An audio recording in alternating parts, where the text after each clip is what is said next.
Comment il va mon ami? Salut mon ami, Ouais, ça roule? bien, impeccable, Bon, bah, écoute, impeccable. ravi de vous retrouver, ravi de te retrouver. Ça y est, on a repris notre petit rythme de Le croisière. petit lundi. Bienvenue chez les Tontons Crypto.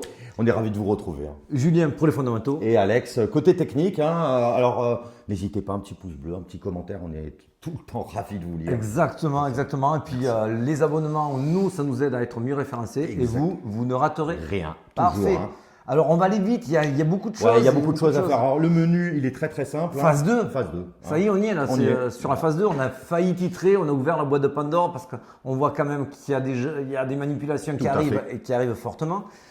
L'ETF Spot, on va en parler juste derrière. Rapidement, un petit peu pour donner 2-3 points. On voit, alors les alts, c'est mort. Hein. Bah, l'ETF, attention, à Attention, revoir. on va voir regarder qu'il y a ça. des arbitrages qui sont faits Tout et à fait. peut-être on pourra tirer notre épingle du jeu là-dessus. Mais direct, on ben, attaque. c'est parti. Allez.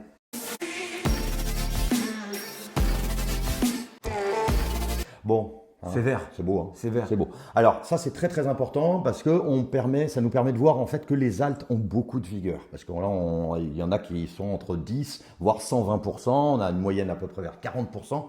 C'est pas mal. Et là où c'est important, pas juste pour vous mettre des bubbles à l'écran, c'est qu'en fait le Bitcoin a dévissé de 20%, quasiment 20%, et on a une semaine verte, quasi verte. Donc ça, c'est en plus d'être joli, c'est hyper révélateur. On arrive peut-être sur un tournant, sur une phase pivot. On va vous en parler à la fin de ce premier Oui, chapitre. tout à fait. Mais pour l'instant, on va vous parler quand même de ce presque fiasco ETF.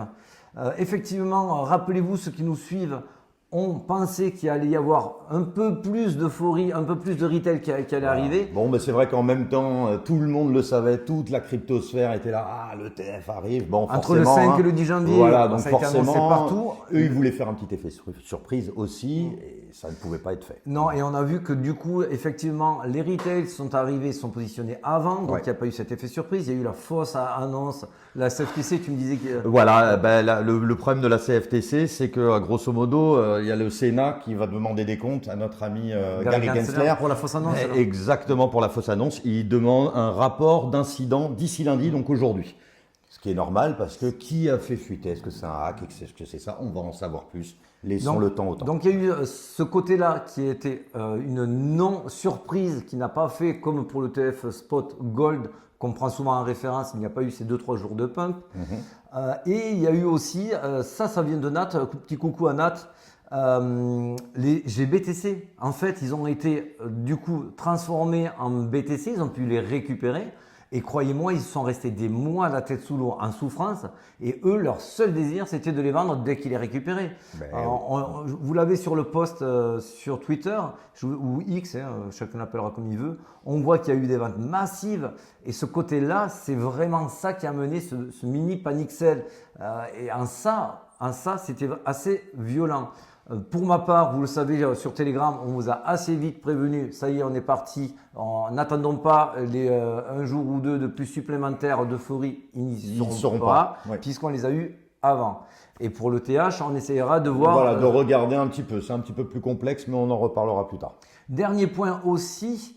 Alors c'était ici, il y a eu beaucoup de positions futures qui ont été d'ETF Bitcoin futures qui ont été fermées parce que risquées et coûteuses au profit de l'ETF Spot. Mais l'ETF Spot, quand il clôt pour acheter cela, il ne crée pas un achat. Voilà, il ferme une position. Il ferme une position pour aller se positionner chez BlackRock ou autres, mais qui ont déjà stocké leur Tout à BTC. fait. Donc ça ne crée pas une pression acheteuse.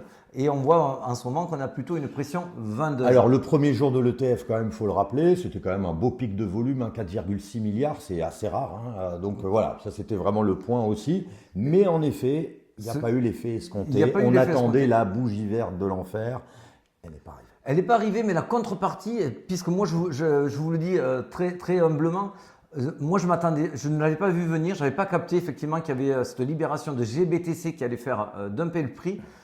Et on voit par contre l'effet inverse que ça produit, qui lui est positif sur l'ETH et les altcoins. Parce qu'en effet, ce n'est pas le marché qui s'est retourné dès que les ETF ont été acceptés, c'est juste que du Bitcoin qui a été vendu. Exactement. Ouais. Et on voit qu'on a eu un arbitrage. Cet arbitrage, on le voit ici. sur la dominance qui est. Alors voilà, c'est pour ça qu'au tout début, on vous a montré un petit peu les bulles, où vous voyez qu'il y avait des pourcentages un peu importants, parce qu'on arrive à un tournant. Un tournant. Et alors, Potentiellement, hein. il faudra qu'il soit confirmé. Bien sûr. Ne nous emballons pas, mais vous savez que ça fait maintenant quelques semaines que je vous présente cette fractale, où pour moi, on a atteint un top saisonnier sur la dominance. Alors, la dominance, rapidement. Ah ben, la dominance, hein, plus la dominance du Bitcoin baisse, plus ça va attirer des capitaux en dehors de Bitcoin pour les autres. C'est exprimé. Altcoin, etc. Et c'est exprimé En pourcent. en pourcentage. Voilà. Donc, si vous avez 2 dollars qui arrivent dans l'écosystème crypto, Si vous avez 50%, il y en a un qui va là et un dans tout le reste. dans toutes les altcoins. Plus Voilà. ça baisse et plus ça Et s'ajoute. là, on vient de chuter, on dépassait les 54 et là, on arrive en dessous des 51. Donc oui, on a vraiment eu cet effet-là, alors que, rappelle-toi ce que je te disais au téléphone, on l'a même dit sur Telegram, tout le monde disait, allez, la dominance à 60, le total 3 des altcoins va être défoncé. Non, c'était... Et ça a été, en fait, ce qu'on voulait en conclusion vous raconter, c'est que cet ETF a été un peu une déception pour ceux qui attendaient des explosions de prix du price action sur Bitcoin. Par contre, ceux qui avaient des altcoins, ils se sont dit, c'est quand même un autre Oui, avantage. voilà. Là, ce qu'on a perdu d'un côté, on l'a gagné de l'autre. Voilà. Et aujourd'hui, il vaut mieux gagner cet autre côté-là, parce qu'aujourd'hui, sur le Bitcoin, même s'il n'est pas allé à 51 000, on n'aurait pas fait Oui, beaucoup on ne serait plus. pas allé On serait- à 100 000. Hein, Exactement. ça, c'est sûr. Alors que sur les altcoins, oui, on attend tout ça de pied ferme. Parce qu'ils s'étaient déjà fait beaucoup dégommer pendant longtemps, pendant tout ce bear market, donc Ah ouais, forcément... je suis encore mal. Hein.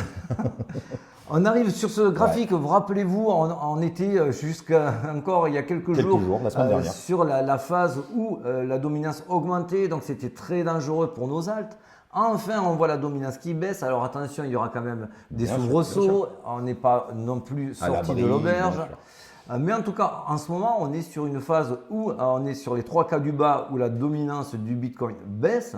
Et ce qui est soit neutre, soit très positif pour les altcoins. Exactement. Que ça baisse, que le prix du Bitcoin baisse, bah écoutez, c'est pas grave, hein, ça restera stable du côté des altcoins. Et inversement, bah forcément. Tant que la dominance baisse. Tout à fait. Alors bien sûr, on aimerait revoir monter le Bitcoin. Ça voudrait dire qu'il y a énormément d'argent qui afflue, puisqu'il y a une partie supérieure serait pour les alts. Donc on attend ça avec impatience.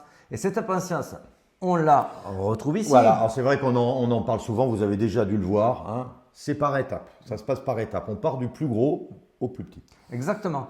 Donc là, comment on reconnaît quand il y a un début d'alt season? Alors je vous le dis, aujourd'hui ça ressemble à un début d'alt season, mais je ne dirais pas que c'est l'alt season. Je ne dirais pas que l'alt season est lancée. Ça peut être un rallye. Mais un beau par rallye. contre, je me mets un petit post derrière l'oreille parce qu'aujourd'hui, oui, les bitcoins ont été vendus. Oui, ça a été au profit de l'Ethereum. C'est très simple. Regardez vos TradingView. Le Bitcoin a fait à peu près 20% de chute de 49 à 41. L'Ether, lui, il n'a même pas perdu 10%. Ouais, il est je passé crois de des 2007 à 2700 2002. à 2500. Ouais, 2500, pardon. Donc, même pas 10%. Donc, oui, il y a eu un arbitrage. Cet argent allait dans l'Ethereum. Et comme dans toutes les phases, donc, on prend toujours nos profits sur les gros pour les décharger sur les petits et s'exposer, prendre de plus en plus de risques jusqu'à arriver à l'alt season. Donc, on attend que tout cela se confirme avec impatience. Et là, on vous le dira de manière certaine, c'est notamment quand la capitalisation des altcoins, alors pour ceux qui connaissent, c'est le Total 3. Voilà, ça c'est très important. Il faut regarder, enfin surtout si vous avez beaucoup d'altcoins, si vous avez que du Bitcoin, vous en fichez un petit peu, mais Total 3, ça va nous permettre de savoir l'argent rentre. Est-ce qu'il est stabilisé? Alors, Est-ce qu'il rappelle le augmente? Total 3, c'est... Total 3, c'est or, Bitcoin et Ethereum. Exactement. Tout le reste, tous les altcoins qui existent. Et là, on a une très belle pattern qui n'est pas encore confirmée, mais sur lequel, là aussi, je me mets un petit post-it derrière l'oreille, où on aurait un setup de continuation AB égale CD dès qu'on va franchir le B. Pour l'instant, on n'y est pas, mais on voit quand même qu'il y a un soubresaut qui est en train d'être effectué, qui est assez positif. J'ai le même objectif avec l'extension de Fibonacci. Donc là, oui, dès qu'on va commencer à casser le B, on va vraiment s'intéresser à se positionner et bien se repositionner sur les altcoins. Et puis c'est vrai qu'on est à 500 milliards, là ça nous amènerait là au D à 600 milliards, ça fait 100 milliards en plus, c'est pas rien. C'est beau, c'est même pas mal. 100 de plus qui arrive dans les alts, Voilà. c'est énorme. Ouais. Allez, l'analyse de Bitcoin. C'est parti. Allez, c'est parti.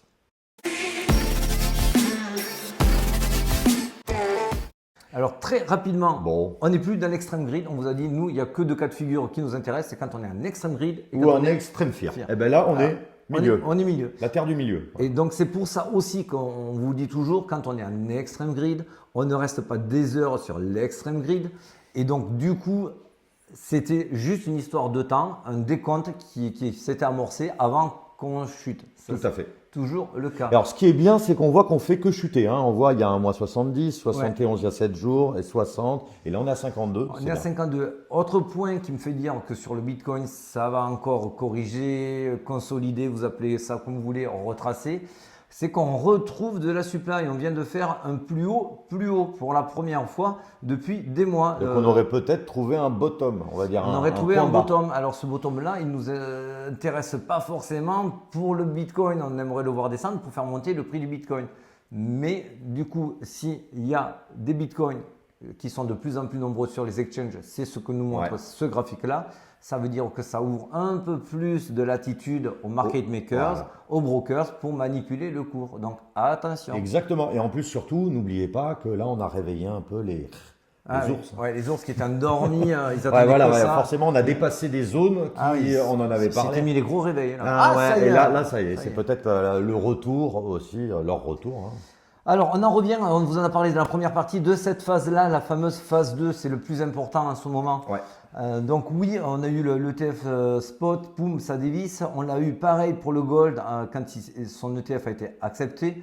Ensuite, pour l'instant, très pour très les mêmes phases. Est-ce que ça va se répéter? Pour l'instant, moi, je me positionne sur le même schéma que là. Donc oui, pour moi, on va rentrer dans une phase de distribution, consolidation, retracement, vous l'appelez comme vous voulez. Mais pour moi, il va y avoir une phase de yo-yo qui sera vraiment articulée avec le halving au milieu. Mais on va rentrer dans cette phase-là pour après pumper plus fortement si bien sûr toutes les datas vont dans ce sens-là. Aujourd'hui, mes datas sont que on attendait de toucher la zone des 48 avant de retracer. C'est fait, c'est ce qui s'est passé. Ouais. De rentrer dans la phase 2, on y est en train de rentrer puisqu'on vient de prendre déjà moins 20%. Du coup, ça nous amène, là on est en weekly, donc on est à peu près sur cette phase corrective après ces semaines de pump. Je m'attends à ce qu'il y ait une certaine correction et qu'on voit le Bitcoin avoir un petit range descendant. Attention, si les datas sont meilleures, ça peut être un range ascendant, mais je ne m'attends pas pour l'instant, dans l'immédiat, à ce qu'on vienne repercuter ou refaire un petit ATH. C'est comme si on réactualisait un petit peu rééquilibrait un petit peu le marché. On refait une balance. Ça y est, Bitcoin a fait son tour, il va un petit peu se calmer. Les autres vont reprendre un peu plus de force pour commencer à revenir à leur état. Ça s'équilibre. Bitcoin avait bien pris trop d'avance, comme tu le dis. On était à 15 000, on a tapé 49 000. Donc voilà. Effectivement, il y a la prise de profit. Tu me fais une transition. Ah non, je te remercie. Tiens, je te fais un bisou. Voilà, merci. Oui, donc cette distribution de bénéfices, on la voit ici. Ça, je vous l'avais mis également sur Twitter. C'était assez intéressant puisqu'on voit qu'en fait, on a des gros blocs acheteurs des whales. On les voit ici, ces cerclés jaunes. Ça correspond à toute cette phase haussière et entre donc les plus grosses zones d'achat sont entre 38 500 et 42 000. Donc tout ce qui était au-dessus, c'était sûr que ça allait être redistribué, prise de profit. C'est leur job des whales. Parce que les whales... Voilà, exactement, il faut bien déjà qu'elles se nourrissent, puis elles jouent quand même beaucoup d'argent. Si elles gagnent, on va dire 5%, 5% de 500 €, c'est rien. 5% de 300 millions, c'est une autre histoire. Et il y a beaucoup de wallets et des grosses whales qui ne sont pas adossées aux ETF et qui s'en balèquent. Ouais, oui, ça c'est sûr. Eux, ils attendent juste de pouvoir revendre plus haut et de faire rentrer une contrepartie pour le revendre dans la figure. C'est toujours pareil, il faut qu'il y ait une contrepartie pour des gros bonnets, on va dire. Et cette contrepartie, elle était trouvée. On voit que les retails, depuis que les whales ici ont fait leur pic d'achat, elles ont commencé à vendre non-stop. Alors que les retails, sur ce même pic ici, eux, ont fait totalement l'inverse, ont fait que acheter. Et c'est ça qui est quand même un fou. On dit souvent, on vous l'avait dit à des émissions précédentes, de suivre le composite man. Donc, on va dire un homme unique qui représente tout l'argent des grandes institutions. Pour avoir la fameuse contrepartie en face. Donc, c'est vrai qu'on voit que ça descend, et les retails, ils se sont fait un peu happer. Un peu happé. Donc ne tenez pas compte, ici je vous la marque, là, cette dernière bougie, ça c'est toujours un petit high block capital bug. Donc n'en tenez pas cas, mais vous voyez quand même de la belle ascension. Ça nous amène à, pour l'instant, quel est le plan? Aujourd'hui, tant qu'on ne retouche pas un RSI dans les plus bas ici, qui nous amènerait pas loin du halving, je ne m'attends pas à avoir une super performance du Bitcoin, il ne va pas taper 100 000. Non, clairement, les bears ont repris le contrôle et ils n'attendaient que ça, donc ils ne vont pas se gêner. Exactement. On peut avoir des sursauts, si on va en intraday, là je vous le montre, on peut avoir des sursauts comme ceci. Donc on a eu la spike au sud, on peut repartir au nord, mais pour moi ce sera de la distribution. Alors certains m'ont dit du Wyckoff distribution, ça peut être le cas, on l'appelle comme on veut, mais dans tous les cas de figure aujourd'hui, Bitcoin doit respirer, Bitcoin doit retracer, et c'est pas grave. C'est rien, hein. C'est Ça, pas c'est, grave. enfin, c'est rien. Voilà, on peut pas présager de ce qui va se C'est pas passer. grave, Mais parce que c'est comme regardez ça. notre ami ETH. Il faut laisser le tour à chacun. On n'aurait pas le sourire si les alts s'étaient cassé la gueule Voilà. comme le Bitcoin. Ouais, Alors, on aurait vu allez, on va dire les choses. une dominance comme ça, avec un moins 20 sur le Bitcoin. Je peux vous dire que là, tous vos Moins alts, 40 sur elles la- prennent cher. voilà. Hein, là, Donc- c'est sûr. Hein. Donc Ouais. voilà, on ne va pas être morose alors qu'on ne l'est pas. Non. Bien sûr, on aimerait voir le Bitcoin plus haut pour faire encore plus pumper nos altcoins. Bien sûr. Mais juste soyez patient. Il faut être patient. Alors Soyez voilà, patient. hein, toujours. Hein, il faut. Soyez patient. On oublie souvent ce mot, patience. Ouais, patience. vous voyez là, je vous l'ai mis en intraday également, le TH. On peut avoir un petit sursaut au nord pour reprendre les liquidités, puisqu'ici il y a vraiment beaucoup de personnes qui sont positionnées pour rebondir et repartir au nord. Donc c'est à peu près tout, moi, ce que j'avais à raconter C'est aujourd'hui. vrai, on l'a dit, donc c'est pour ça qu'il faut toujours avoir un petit œil sur notre ami Ether. En effet, hein, vous savez qu'il y a l'ETF Ethereum, on va dire spot, qui va peut-être être lancé, donc ça crée des spéculations. C'est un petit peu ce qu'on avait eu sur le Bitcoin. Et puis voilà, c'était marrant. On vous dit à la semaine prochaine. Eh ben, salut les amis. Et sur Telegram pour les autres très vite. À tout de suite. Allez, salut les ciao, gars, ciao. bye. Allez, ciao, Salut, mon amigo. ami.